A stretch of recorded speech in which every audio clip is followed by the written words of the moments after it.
सांगा या ओढ्याला पूल आल्यानंतर दुसरा रस्ताच नाही गावाला जाण्यासाठी। हा पूल अत्यंत महत्वाचा आहे। हा जे पूल आहे या रस्त्यातून या पुलावरून कमीत कमी 5 ते 6 गावाचा येणे जाण्या रस्ता आहे। त्याच्यामुळे लोकप्रतिनिधी माननीय आमदार साहेबांच्या माध्यमातून गेल्या अनेक दिवसापासून या रस्त्याची पुलाची मागणी होत आहे। मग कुठं घोडा अडला नेमकं? आता एवढा पाऊस आहे, आता पण त्या कॅमेरामॅनला विनंती करतो मी, तो जो तरुण आहे ते आपण पाहतोय पूर्णपणे पाण्यामध्ये थांबलेला या ठिकाणी आहे। छातीच्या वरी त्याचं पाणी आहे आणि तसंच धोकादायक प्रवास खरं तर करून त्याला गाव गाठावं लागते।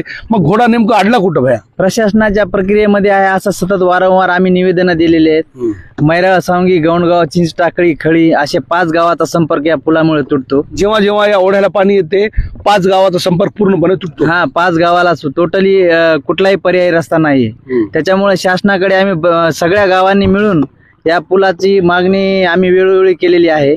लोकप्रतिनिधी यांच्या पुढे सुद्धा सांगितलं, जिल्हाधिकारी यांना पण आम्ही वेळोवेळी निवेदन दिलेले आहे। परंतु त्यांनी सांगितलेलं की नाबार्ड मधून हा रस्त्याची प्रस्ताव दिलेला आहे, काही शासनाच्या प्रक्रियेमुळे थोडा विलंब होत आहे असं त्यांनी सांगत आहेत आम्हाला। मग आता किती दिवस लागल ना?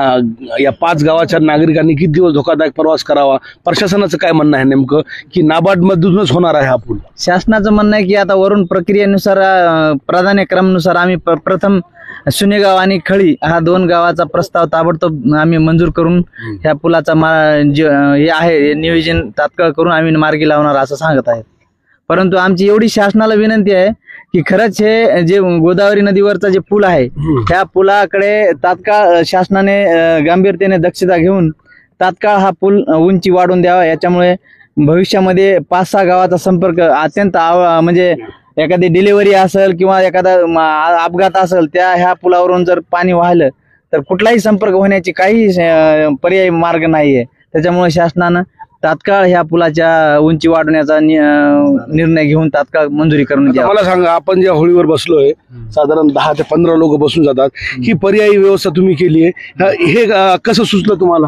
हे कसं आहे, आमच्या इकडं भोई समाजाचे काही तरुण युवक आहेत, हे सतत आम्हाला गेल्या 50 वर्षापासूनचा हा आम्हाला ह्या म्हणजे पर्याय शोधावा लागतो। त्याच्यामुळे हे आमच्या पूर्वजांपासूनच आम्हाला ही सवय लागलेली आहे की बाबा हे होळी करणे, हे भोई समाजाची हे मदत घेणे हे आमच्या जन्माच्या अगोदरपासून म्हणजे 50 वर्षापासूनचा इतिहास आहे। त्याच्यामुळे हे पर्याय शोधला हे फक्त पूर्वजांनी शोधला, आम्ही नाही शोधला।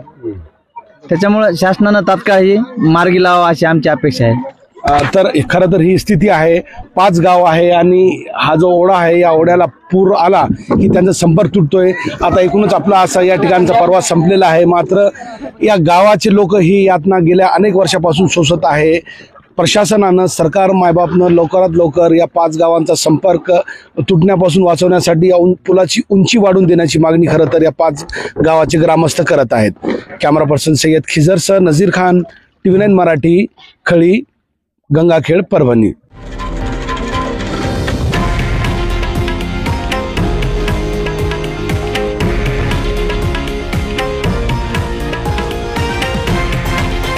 हे आहे देशा